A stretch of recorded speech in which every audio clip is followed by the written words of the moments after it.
First, I want to say a quick word about some of the slides that I've used today.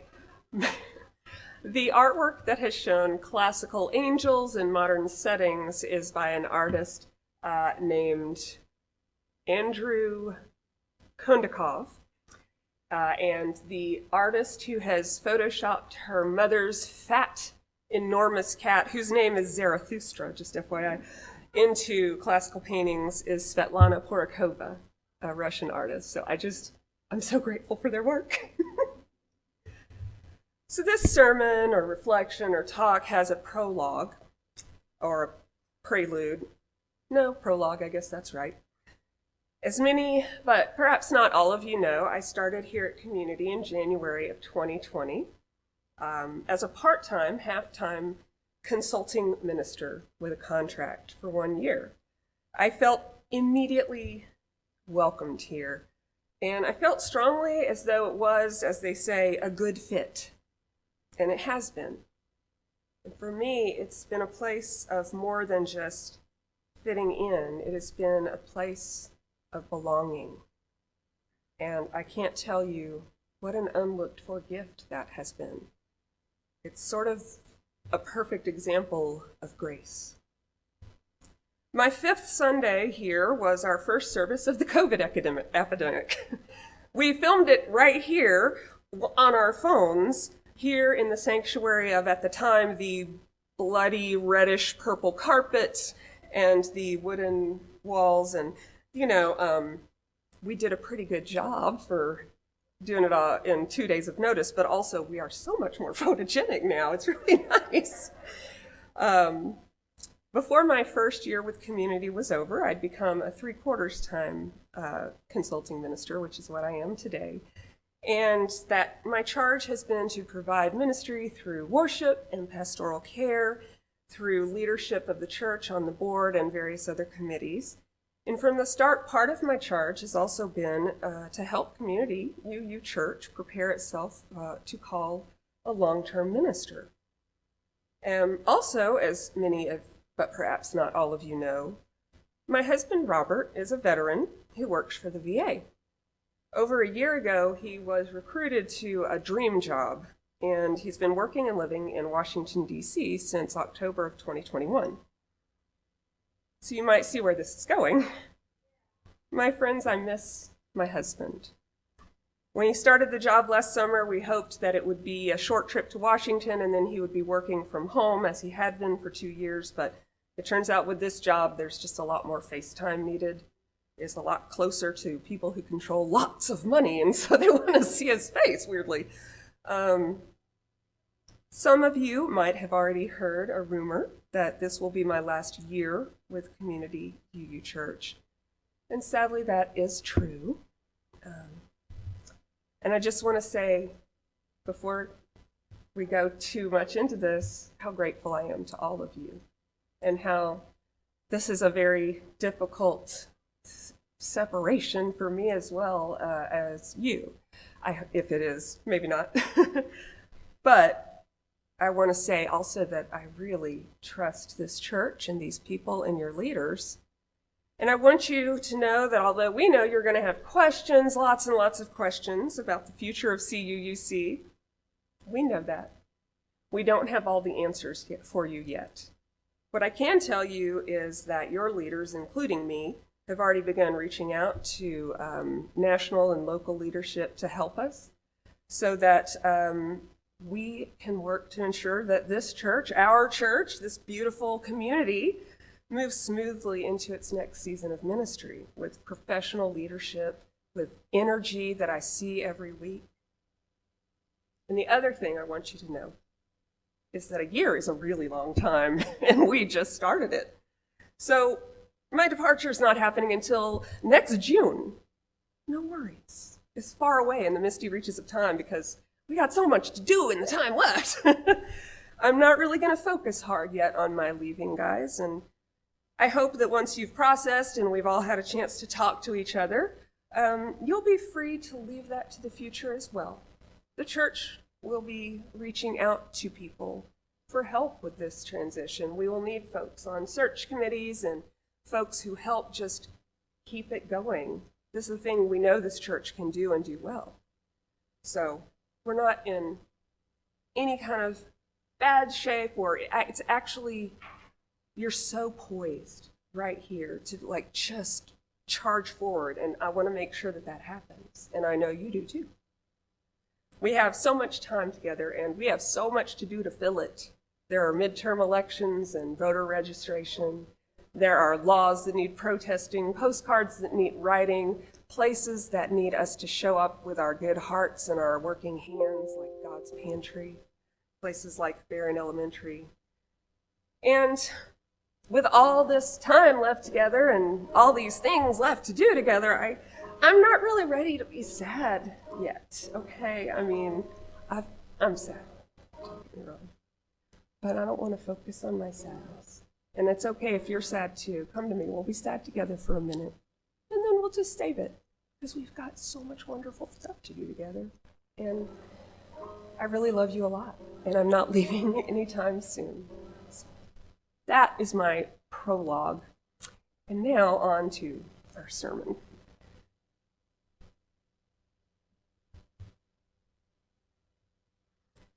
Please There's a join me in our thing centering hymn that people do, which is they place cucumbers behind their cats.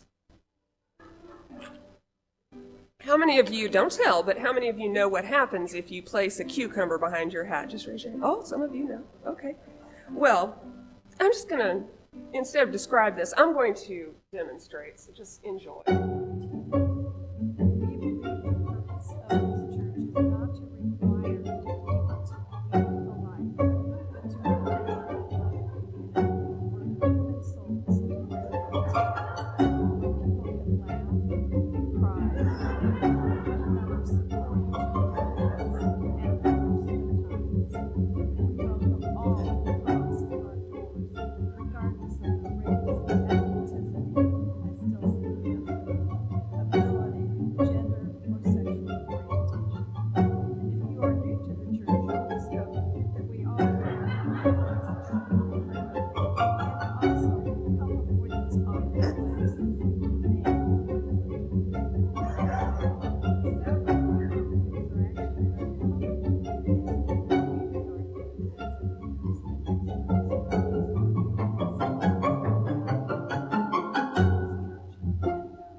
So, for some reason, the silent appearance of a cucumber is just terrifying. It startles the ever-living heck out of your cats, and they tend to catapult themselves into the air to flee from this, obviously, for some reason, terrifying unknown attacker for certain values of attack, where attack equals sitting quietly. The thing is that I've tried to do this with my cats, and I can't. My cats are hyper aware of me. Both of them are always aware of me. When I walk into the room, when I leave, where I am, they know where I am. They know how much space is available on or around me in case they want it, but they probably won't. But if anybody else takes it, they'll come stand on them, and to heck with you for thinking I ever wanted to be affectionate anyway. So I just can't manage to sneak up on my cats and place a cucumber quietly behind them. But I noticed recently, my cats do ignore other people much more completely than me. My husband, Rob, for instance, can walk all over the house without a cat stirring or lifting its furry little head. He sees the cats, and he loves the cats, he pets the cats. But if he's not there for them, he tends to just walk by, or if they don't draw his attention, he just sees them as sort of furry objects in the way of the thing he's going to do. So, for instance, Rob folding clothes on the bed, cat sleeping atop the dresser. I walk in, cat cracks an eye open. Me, aw, look how cute Harriet is, curled up on the dresser. Rob, didn't know she was in here. Harriet begins to purr. Because of this trusting mutual disregard, I think Rob could probably sneak up on the cats. They should be on the lookout for suspicious-looking cucumbers around Labor Day next time he visits. So that's a pretty cute story, right? I think so. But there's more to it. If you want to pull on a few threads and abuse some innocent metaphors and similes. The reason that the cats are hyper aware of me is that I am hyper aware of them. Not in a cat-like way, obviously. When I am asleep or deep in a good book, they'll have to work almost as hard as any human to get me out of there. But there's never or rarely a time when I'm awake and I don't know if they're in the room with me or not and where they are. If I walk into a room and see a cat will be addressed immediately. It's just good manners. Human people should just sit or stand quietly while this takes place. They'll be fine. I don't expect much of my cats, except that they are themselves and that I occasionally get to love on them extravagantly on mutually agreed upon terms, because I learned young that cats are really good at setting boundaries. They know how to teach respect. So I basically treat my cats like they're just people that live with me, you know, human people. And we're in relationship, so it's hard for me to sneak up on them. They can't be scared of me when they can see all the time that it's just me, their tall, weird, hairless, mostly mom. It is difficult to hate or be afraid of someone when you really know them. It's hard to get to know someone, though, when you hate them or you're scared of them. I have a cat named Mike. I should have put a picture up here, but he's a fat orange cat. Actually, he's a skinny orange cat. He's working up to this. Mike came to our house like most of the cats we've adopted as a stray. We just put food out on the front porch and feed whoever shows up. And then we take them to the vet and get them fixed if they need to be fixed. So Mike was one of those kitties, and he was extraordinarily skittish. He came with another cat, an older cat, who would let me pet it. Mike wouldn't. He's a little orange kitty, just run off as soon as look at you. Eventually got to where he'd look at me around the corner as I filled up the food. And then he got to where I could stand there while he was eating, 6 feet away, 3 feet away, foot away. One day, I reached out and petted him, and he did kind of a, wah, cats and cucumbers. But then he came back, and I did it the next day. 3 days in, I'd gotten him to where he could stand still, and I was petting him. And I got that little spot, right there, where they all go, oh, yeah, yeah, yeah. And I did that. And in Mike's little brain, a little flip got switched.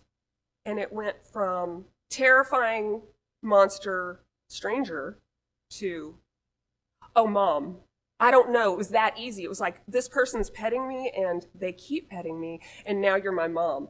And he went literally almost overnight from being the most scared kitty I'd ever seen or met to being a cat who now will not get off me, follows me around. I cannot be sitting down without accumulating huge drifts of like orange cat hair on me because he comes over and thinks my belly is the best place to like knead. He is amazing. He feels safe, so he's not scared of me anymore. And so I can't sneak up on him with a damn cucumber. In all our relationships, except, a very few, maybe our cradle relationships, there comes a moment in conversation with one another when one person first decides to reveal something deeper about themselves. What's revealed might be small, a testing of the waters. I'm really disappointed in the Supreme Court right now. Or it might be enormous, the overflow of powerful anguish. I lost someone I loved to suicide. The overflow of joy. My top surgery date got set. Some revelations that we make that feel enormous, my mom works at Planned Parenthood, go by so easily we wonder if it was even heard. Oh, is she a nurse? My aunt was a nurse. Some revelation that feels minor to us, got my booster shot yesterday. I feel relieved. May end up being a deal breaker for someone who hears it. Every revelation we make in these conversations is a kind of chosen vulnerability. No matter how many coffee dates or work lunches or potlucks we may have gone to or simultaneously attended together, I don't know you, and you don't know me. And so the odds that you will respond well to any revelation are unknown. What if you're disgusted? What if you're angry? What if you're just uncomfortable and you act weird and you don't answer my next text invitation to coffee or you avoid me at work? All those options are really bad. And, let me just make it worse before I make it better. When buying pregnancy tests and anti-racist babies could put you on a government watch list, it might be dangerous to reveal things, like the dangerous criminality of loving and supporting trans children and adults, or donating to Black Lives Matter, or volunteering at Planned Parenthood. Relationship building in a society that is seized by fear and paranoia feels a little terrifying. And then, of course, there's the flip side of deepening knowledge, receiving other people's revelations. And that can be scary as well, because compassionate as we hope and pray and try to be, sometimes people's revelations will shake us or shock us. So it might happen that we need to do a fast getaway. We might need to flee, attacking cucumber style, and just, nope on out of there when people self-reveal things that are too shocking, as in immediately, practically, pragmatically dangerous. And remember, cats are good at boundaries, and we can be too. That's right. But for the most part, we don't really need to jump away as though we've been spring-loaded. Most part, it's good for us to recall that old chestnut about acceptance and spiritual growth. How does it go? Oh, I think it's our third principle as a faith movement. We affirm and promote acceptance of one another and encouragement to spiritual growth. We love who you are. We want to become. It's a lot more accepting, not to mention encouraging to growth and reflection, to calmly receive the information that perhaps a new acquaintance voted differently than you in the last election. And a sidebar, it's also just polite, even if the reveal that they make is a deal breaker. Courtesy is free and can be as icy as necessary. Believe me, Miss Manners raised me from a child. To put it more theologically as to why we might be more open and try to take our time in our responses, we can never truly know anything until we empty ourselves of pre-knowledge, assumptions. Only by beginning from an intentionally empty space of kenosis can we learn the truth of the thing that is actually before us. We must empty ourselves and then see what is really in front of us. You thought it was just coffee hour, didn't you? So, it is hard work, this relationship building, but we know how to do it. It's easier for some of us. It's harder for some of us. But whether we're good at it or it's a struggle, we will keep doing it because it's worth it. And in fact, relationship building may be the only thing that's worth a damn in our lives. Each truth that we share in trust and receive in compassion between our friends becomes a tangible, integral support for that relationship. Each truth is a thread that binds those friends together, and the strength of that binding in turn makes them stronger and weaves them outward into the world, where other relationships catch, entangle, and interweave and grow to create the strong fabric of families and communities and nations. We, as people of good faith, must dig in and fight harder than ever for the rights and freedoms of a just and democratic nation right now. Yes, absolutely. And we must remember that the evil we're fighting, and it is evil to degrade and exploit others, this evil is transmitted by and lives only in lies. Every lie contains the seeds of its own destruction, because eventually the truth will out. Whether it's that third unacknowledged child you didn't want to support, or the fifth or sixth, or the rising water and the burning forests, the truth will be revealed, and the lie will be destroyed. But pardon me for not wanting to wait. Like the mother of Herschel Walker's third, or was it fourth or fifth child, I'm going to help the truth along. She did so by enlisting the power of the state and forcing Mr. Walker to pay child support. Yeah, it was good. And I will use the power of the state if it's afforded to me. Kind of have my doubts right at the moment. But this truth that we've been talking about, it's difficult to hate or be afraid of someone when you really know them. So here's my secret plan.